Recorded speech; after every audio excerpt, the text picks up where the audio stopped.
Zaspieval som vám Storočie Gazdovie. Je to taký signál z obce, z dediny, z Hrčavy, z Pohoria, Beskyd, z Gírovej, kde bačovia chránili svoje stáda, pasli ovce z okolitých dedín a keď sa niečo stalo a nedaj Bože ich prepali zbojníci, tak signálom Storočie Gazdovie volali okolitých gazdov a táto melódia znamenalo veľké nebezpečenstvo na Salaši, keď prišli gazdovia, premohli zbojníkov a zachránili si svoj majetok.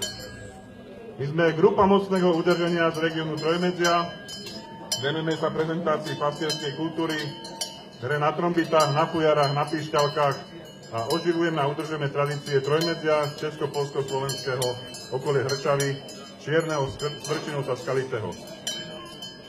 Ja vám predstavím, za mnou stoja už nastúpení súboristi folklórnej skupiny Ozvena z Čierneho a folklórnej skupiny Svrčinka zo Svrčinovca, ktorí vám predstavia krásne tradičné piesne z pohraničia, trávnice, ale aj klasické ľudové pesničky, ktoré sú neoddeliteľnou súčasťou dedinskej zábavy. Takže teším sa na milé odpoludne a dúfam, že pri kvalitnom pive z lokálnych pivovarov si užijete krásny sobotné poobede. Folklórna skupina Svrčinovka zo Svrčinovca.